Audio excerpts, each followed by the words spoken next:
mitra kerja kami di DPR Komisi 4 mencari sebetulnya KKP itu sekali langsung melakukan penyegelan, punya waktu 20 hari untuk kemudian mencari siapa sebetulnya yang melakukan pemagaran. Masih bersama saya Budiman Tanrujo di satu meja The Forum. Mas Osi, setelah dibongkar ya Pak Yayan dan timnya membongkar, lalu apa yang mau dilakukan? Oke, Mas Budiman, jadi pada prinsipnya kementerian kami memiliki komitmen yang disampaikan Pak Menteri bahwa ingin menyelesaikan isu ini dalam ranah tugas dan fungsi di Kementerian ATR BPN. Paralel tadi pagi Pak Nusron langsung menuju TKP untuk juga menunjukkan sinergitas di Kabinet Merah Putih ini untuk menuntaskan permasalahan ini. Dan juga kami tadi pagi juga menghadap kepada Pak Menko Agus Harimurti Yudhoyono yang juga memberikan arahan agar menyelesaikan isu yang kaitan dengan TUSI yang ada di kementerian kami, yaitu menyelesaikan isu masalah polemik HGB dan hak milik yang ada.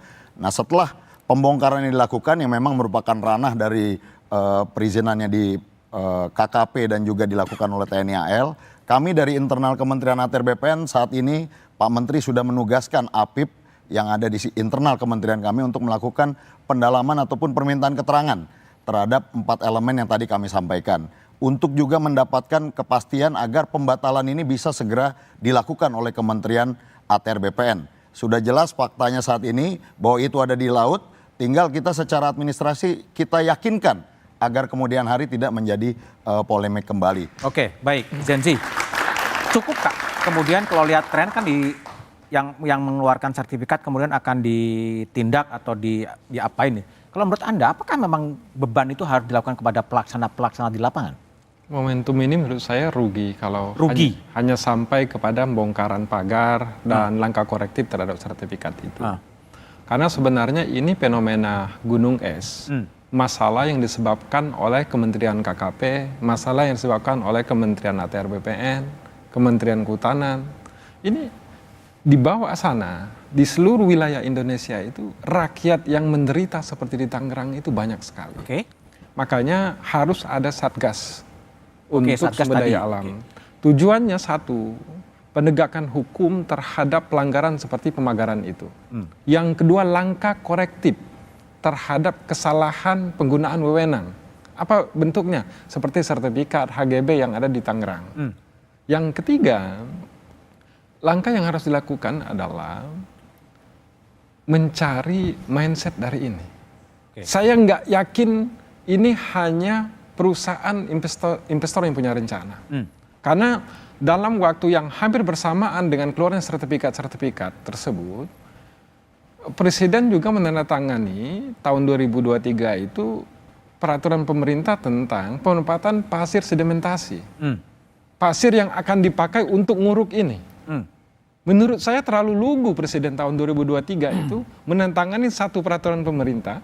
Dalam waktu yang sama ada juga yang mau nambah daratan di Jakarta. Artinya ini terorkestrasi? Terorkestrasi. Sistematis? Nah, yang harus dibongkar, yang harus melibatkan seluruh penegak hukum itu, apa benefit, apa bentuk suap, apa bentuk keuntungan penyalahgunaan wewenang itu pada tahun 2023. Itu harus dibongkar. Oke, baik. Adi, jadi ini kalau yang terjadi, pemerintahan yang lalu kemudian meninggalkan masalah yang harus diselesaikan oleh pemerintahan baru. Betul nggak? Ya, saya kira begitu, dan yang paling penting adalah secara prinsip harus ada pengawasan yang ketat terkait dengan sertifikat hak guna dan seterusnya itu, Bang. Coba Anda bayangkan, kita bayangkan kita semua, ada sekitar 263. Itu sertifikat yang nggak main-main, jumlahnya besar.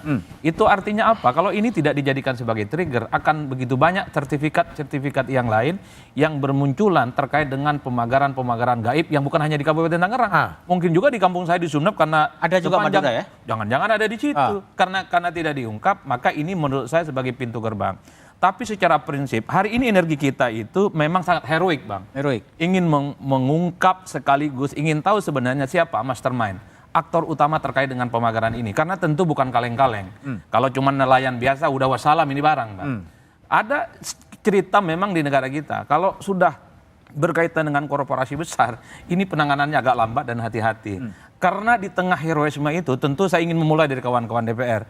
Berani tidak sejumlah pihak yang selama ini sudah mulai speak up ke publik, ada yang katanya swadaya nelayan, panggil aja ke DPR. Ada misalnya perusahaan-perusahaan yang disebut yang punya HGB dan seterusnya, panggil aja audiensi.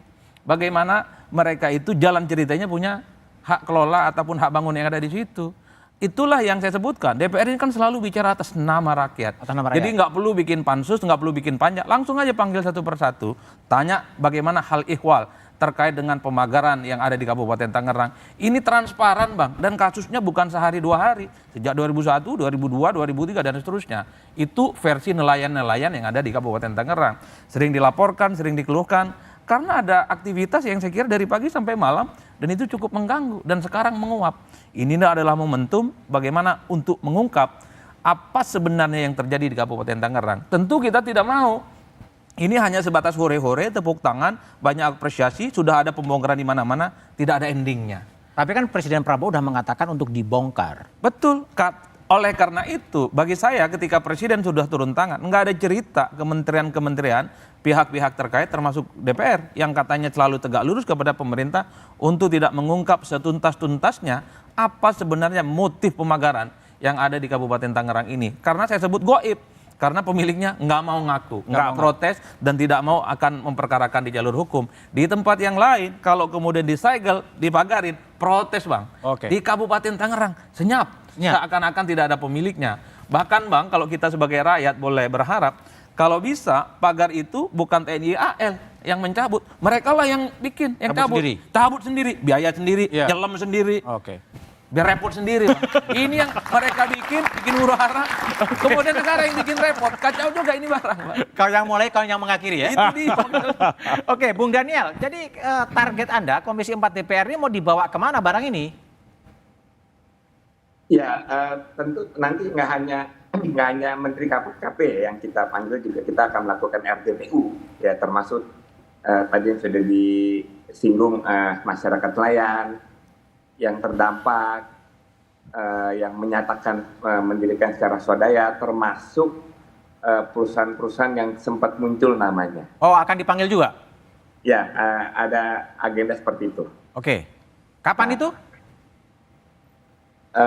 Minggu depan, karena kan abis ini kita banyak kebentur hari libur, hari besar ya. DPR mengenal libur juga ya? Ya, tapi kan kalau yang dipanggil kan emang nggak ada kegiatan kalau resmi kan. Oh begitu, oke. Kantornya tutup. Kantornya tutup. Oke baik, Pak Yayan. Ya. Ranpur sampai dikerahkan ya, kendaraan tempur itu. Betul. Kenapa? Jadi ini hanya masalah teknis. Jangan dilihat dari konotasi bahwa Ranpur pendarat amfibi marinir diterjunkan, ini ada apa? Apakah seolah-olah negara ini sudah seperti Gawat apa? darurat gitu? Gawat darurat dan sebagainya. Enggak lah. Enggak ya? Tapi ini lebih ke masalah teknisnya.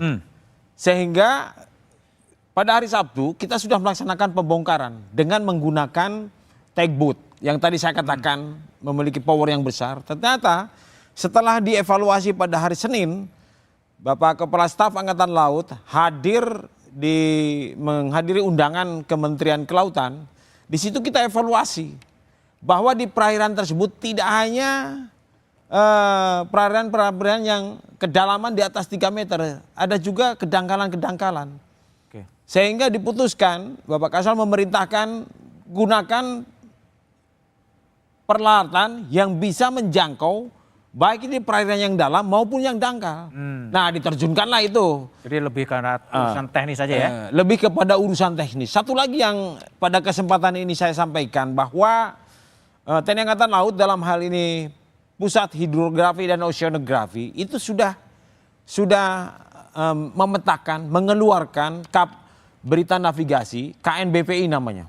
Kabar Navigasi Berita Pelaut Indonesia. Yang isinya? Yang isinya yaitu di situ sudah ada obstacle, bahaya-bahaya navigasi berupa pemagaran di situ.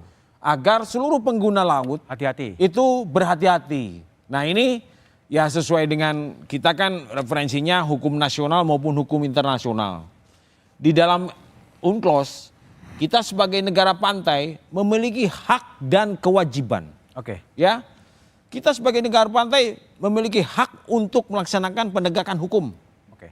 Terus kemudian untuk menggunakan ruang laut dan sebagainya. Tetapi kewajiban kita, ingat, Kita sebagai negara pantai yang dilewati ribuan kapal dari berbagai penjuru dunia lewat perairan kita. Kita wajib untuk memberikan jaminan keselamatan.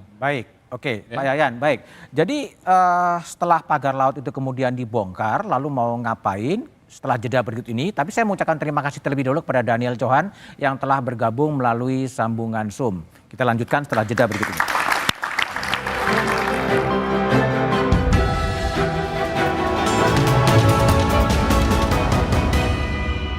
Kisruh penemuan